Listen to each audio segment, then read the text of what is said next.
दोस्तों नमस्कार। दोस्तों जैसा कि आज डोनाल्ड ट्रंप ने जो प्रेस कॉन्फ्रेंस किया, जो यूएसए को संबोधन किया, वो एक तरफ से ऐसा लग रहा है कि डोनाल्ड ट्रंप पूरी तरीके से बौखला गए हैं, पूरी तरीके से कंफ्यूजन में हैं कि करना क्या है। दोस्तों ये बहुत बड़ा सवाल है दोस्तों, क्योंकि डोनाल्ड ट्रंप के लगभग 19 मिनट चले भाषण में कई तरह की बातें निकल के आती हैं। दोस्तों आगे हम आपको इसी वीडियो में बताएंगे कि उन्होंने क्या क्या पक्ष रखा और किस तरीके से युद्ध को सीज फायर भी कर सकते हैं कहा, और युद्ध को और जारी भी रख सकते हैं दोस्तों। क्योंकि डोनाल्ड ट्रंप के 19 मिनट के भाषण में बहुत सारी बातें ऐसे निकल के आई कि जिससे ऐसा लग रहा है कि ये युद्ध और लंबा होगा, आगे और भीषण होगा।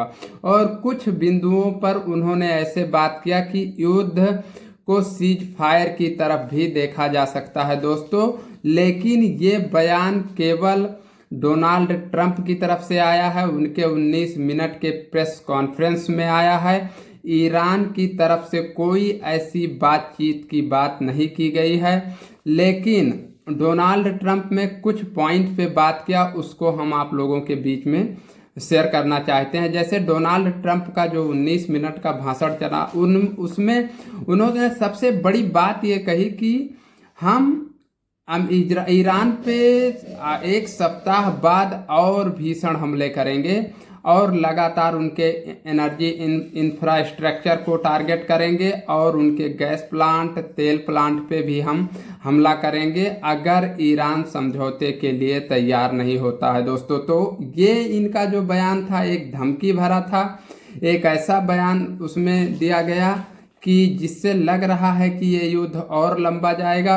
और दूसरी तरफ वही कहते हैं कि हम इस युद्ध को सीज फायर की तरफ ले जाएंगे और हम चाहते हैं कि युद्ध 2-3 हफ्ते में हम युद्ध से बाहर निकल जाएंगे।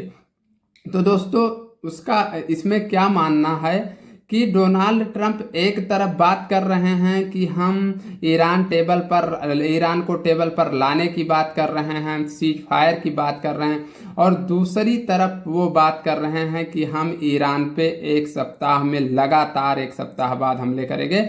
मतलब जो डेडलाइन है 6 अप्रैल, उसके बाद अगर ईरान टेबल पर नहीं आता है बातचीत करने के लिए दोस्तों, तो ये बड़ा सवाल है।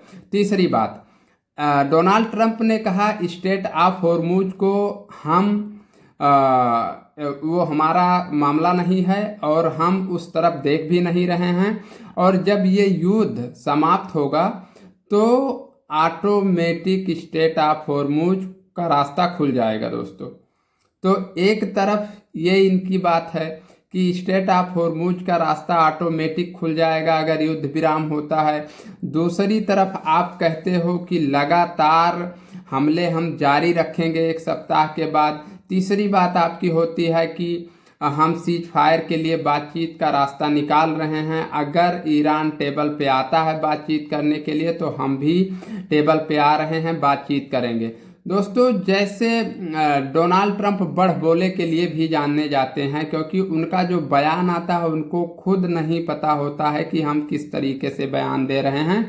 वहीं ईरान की तरफ से इनका कड़ा जवाब दिया गया है और इजराइल पे लगातार मिसाइलें दागी गई हैं। इनके बयान आने के बाद दोस्तों, इनका प्रेस कॉन्फ्रेंस होने के बाद दोस्तों, ईरान पे एबिल के आसपास भी बहुत सारी मिसाइलें छोड़ी हैं ईरान ने इजराइल पे दोस्तों। तो इजराइल लगातार हमले कर रहा है और वहीं डोनाल्ड ट्रंप हमले करने की भी बात कर रहे हैं। कभी कह रहे हैं कि इस युद्ध को हम 2-3 सप्ताह में ख़त्म कर देंगे, और कभी कह रहे हैं ये 6 वीक में ख़त्म हो जाएगा, मतलब 42 दिन में ये युद्ध ख़त्म हो जाएगा।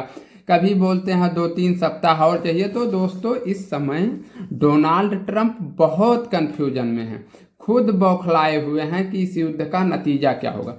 वहीं दोस्तों जो इनका 19 मिनट का प्रेस कॉन्फ्रेंस चलता है, संबोधन चलता है, उसमें ऐसा नज़र आ रहा है कि ये अमेरिका की जनता से ज़्यादा इजराइल की चिंता कर रहे हैं।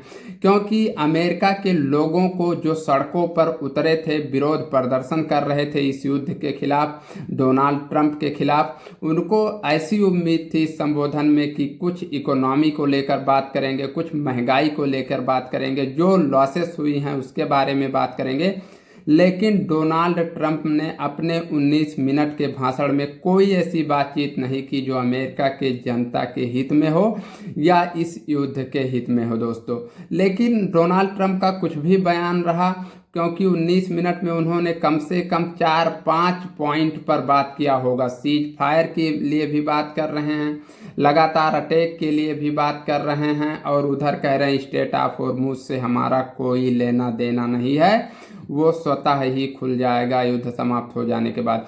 वहीं ईरान के तरफ से कुछ भी मोमेंट इनके बयान आने के बाद नहीं दिया गया कि हम युद्ध को सीज फायर की तरफ देख रहे हैं। बस ईरान ने इनके जवाब को केवल इजराइल पे अटैक करके इनका जवाब दिया है डोनाल्ड ट्रंप का, और लगातार ईरान हमले कर रहा है दोस्तों। तो इस युद्ध का मोड़ जो अभी है वो ये नहीं क्लियर है कि किस तरफ जा रहा है, लेकिन दोस्तों आशंका जताया जा रहा है कि ये युद्ध और लंबा खींचेगा, लगभग लंबा खींचना तय है। डेडलाइन 6 अप्रैल है, लेकिन उसके बाद भी ये युद्ध चल सकता है, ऐसा आशंका लग रहा है। क्योंकि कल ऑस्ट्रेलिया के प्रधानमंत्री ने अपने देश को संबोधित किया और उन्होंने कहा, ऑस्ट्रेलियाई लोगों से कहा, अपने लोगों से कहा कि आने वाले दिनों में हो सकता है अगर युद्ध सीज फायर नहीं होता है तो हम लोगों को भी मुश्किलों का सामना करना पड़े, और हमारे लोगों को ऐसे मुश्किलों से निकलने के लिए तैयार रहना चाहिए।